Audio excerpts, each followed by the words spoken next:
Mission अमानत का जो उद्देश्य है वो है कि चोरी हुए मोबाइल या गुम हुआ मोबाइल को रिकवरी करके और उनके जो स्वामी हैं, उनके जो मालिक हैं, उन तक पहुंचाना। आज के ज़माने में मोबाइल फ़ोन हम सब जानते हैं कि सिर्फ बात करने का डिवाइस नहीं है, वो हम सब की पहचान है।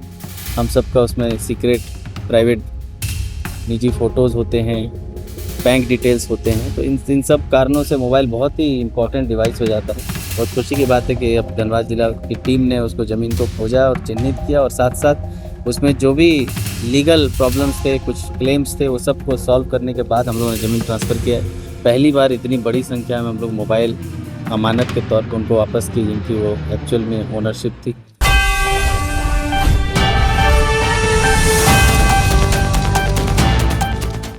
नमस्कार, जोहार। आप देख रहे डयास न्यूज झारखंड। मैं हूं राधा। धनबाद पुलिस ने जनहित में एक बड़ी पहल करते हुए मिशन अमानत की शुरुआत की है। पुलिस लाइन में नवनिर्मित वातानुकूलित पुलिस सभागार के उद्घाटन के मौके पर 500 से अधिक लोगों को उनके गुम और चोरी हुए मोबाइल फोन वापस सौंपे गए। इस दौरान उपायुक्त आदित्य रंजन और वरीय पुलिस अधीक्षक प्रभात कुमार ने लोगों को साइबर ठगी से सतर्क रहने की भी सलाह दी है। कार्यक्रम को संबोधित करते हुए उपायुक्त आदित्य रंजन ने कहा कि यह पहल आम लोगों का पुलिस पर भरोसा और मजबूत करेगी। उन्होंने बताया कि अब हर महीने की 25 तारीख को बरामद मोबाइल उनके असली मालिकों को लौटाए जाएंगे। साथ ही मोबाइल गुम होने पर तुरंत CEIR पोर्टल पर ब्लॉक करने और FIR दर्ज कराने की अपील की है। सुनिए उन्होंने कुछ कहा। देखिए, सबसे पहले तो पुलिस की पूरी टीम समाज के तरफ से धन्यवाद की पात्र है कि पहली बार इतनी बड़ी संख्या में हम लोग मोबाइल अमानत के तौर पर उनको वापस की, जिनकी वो एक्चुअल में ओनरशिप थी। और उससे भी बड़ी बात है कि ये मुहिम आज ख़त्म नहीं हो रही है। हर 25 तारीख को ये मुहिम उपाधीक्षक स्तर से किया जाएगा, ताकि हर महीने जो भी मोबाइल फ़ोन खोता है और पुलिस उसको ट्रेस करके पकड़ती है, उसको वापस उसको दिया जाएगा। आज के ज़माने में मोबाइल फ़ोन हम सब जानते हैं कि सिर्फ बात करने का डिवाइस नहीं है, वो हम सब की पहचान है। हम सब का उसमें सीक्रेट, प्राइवेट, निजी फ़ोटोज़ होते हैं, बैंक डिटेल्स होते हैं। तो इन सब कारणों से मोबाइल बहुत ही इम्पोर्टेंट डिवाइस हो जाता है। तो आज बहुत विस्तृत तौर पर इस पर चर्चा भी की गई। इस कार्यक्रम पर करने का मूल उद्देश्य यही था कि आज 500 से ज़्यादा लोग इस बात को सुने, और आज प्रेस मीडिया के माध्यम से और 5 लाख लोग सुनेंगे कि साइबर फ्रॉड से कैसे बचना है। मोबाइल खोने पर सबसे पहले CRI पोर्टल में जाकर कैसे उसको ब्लॉक करना है, FIR करना क्यों आवश्यक है, और FIR करने के बाद मोबाइल ट्रेस करके आपको वापस कैसे मिल रहा है, ये सब जानकारी लोगों में रहेगी। तो आज हम लोग रोज़ ही सुनते हैं साइबर फ्रॉड में 5,000 का भी होता है, 5 लाख का भी होता है, 50 लाख का भी होता है। तो साइबर फ्रॉड से बचने के तरीक़ों को लेकर भी बातचीत हुई। तो आज सभी लोग बहुत बधाई के पात्र हैं, जिसमें अच्छी खासी मोबाइल वापस हुई। आपको भी सिर्फ निशाना बनाने का प्रयास किया आपके नाम? देखिए, यहाँ आप हम लोग लगातार अपने हैंडल से भी पोस्ट करते हैं। सभी जिलों के उपायुक्त हैं, SSP हैं, SP हैं, उन सब का भी फ़ोटो लगाकर साइबर क्रिमिनल ट्राई करता है। मेरी भी फ़ोटो लगाकर 2 बार बनाया है साइबर क्रिमिनल्स ने प्रोफाइल। और हमारे जानकार के जितने लोग हैं, फेसबुक पे प्रोफाइल बनाकर उनसे फर्नीचर बेचकर पैसे मांगने की अपील करना, लॉटरी का निकलना, अचानक ये कह के कि मैं बहुत इंपॉर्टेंट मीटिंग में हूँ, मुझे 10,000 रुपये तुरंत UPI करो। तो ऐसी बातें करके लोग, और चूँकि आम जन जो हैं, हमारे मित्र हैं, हमारे परिजन हैं, हमारे दोस्त हैं, उन लोगों को लगता है कि क्या पता सच में ज़रूरत रही होगी, ये मीटिंग में कभी व्यस्त होगा, तो उसमें लोग झांसे में आ जाते हैं। तो मैं अपील भी करूँगा कि ऐसे किसी भी इम्पोर्टेंट पर्सन है, आपके परिजन हैं, आपके दोस्त हैं, आपके परिवार का कोई है जो दूर रहता है, उनका फ़ोटो लगाकर भी अगर कोई व्हाट्सएप कॉल करता है, कुछ मैसेज करता है, तो उसको सबसे पहले संदिग्ध नज़र से ही देखना है, उसके बाद ही उस पर कोई निर्णय लेना है। इनफैक्ट अभी जो डिजिटल अरेस्ट की भी बात हो रही है कि कैसे लोग फ़ोटो पुलिस के का लगाकर आपको फ़ोन करके कहते हैं कि आपका बेटा फलाना क्राइम में अरेस्ट हो गया, आप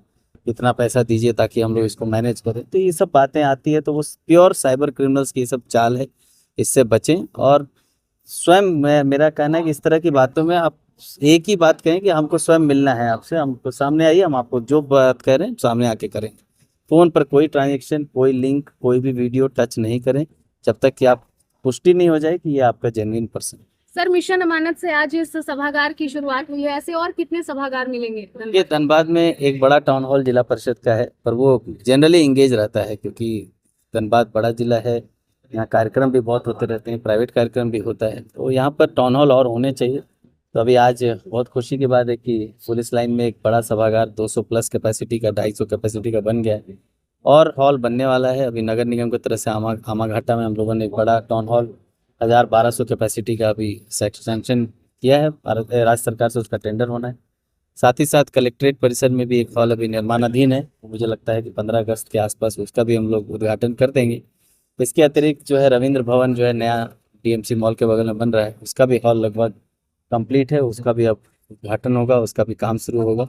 और साथ ही साथ जो जिला परिषद का जो टाउन हॉल है उसका अपग्रेडेशन के लिए हम लोगों ने पंचायती राज विभाग से डिमांड किया है पैसा। उसमें नीचे हॉल, ऊपर बहुत अच्छा कैफेटेरिया, कॉफ़ी शॉप, ये सब बनेगा।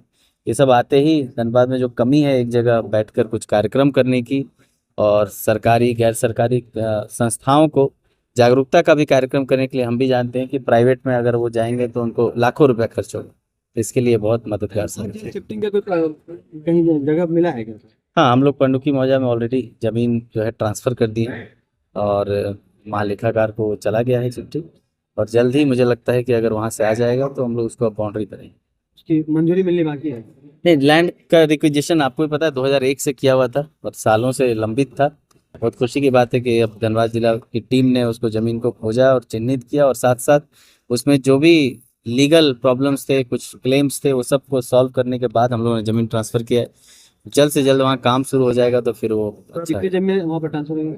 25 एकड़। सर एक चीज और है सर, हो रहा है धनबाद स्टेशन में दर्शनी, ये ना रेलवे कुछ हाँ। बहुत गंदगी है सर, बहुत गंदे काम है। ये संज्ञान में अभी आया है, स्थानीय जनप्रतिनिधि द्वारा भी बताया गया है। हम लोग डीआरएम धनबाद से भी बात कर रहे हैं। हम लोग कोशिश कर रहे हैं कि एक जॉइंट एफर्ट करते हुए डीएमसी और डीआरएम मिलकर उसको वन टाइम क्लीनिंग तो कराए, साथ ही साथ उसका परमानेंट रिस्पॉन्सिबिलिटी शेयरिंग भी करें, क्योंकि वो पैच सच में बहुत गंदा है। हम लोग भी कई बार गुजरते हैं, दुर्गा पूजा का जो पंडाल लगा था उस समय भी हम गुजरे थे, तो वहाँ सच में बहुत गंदगी है।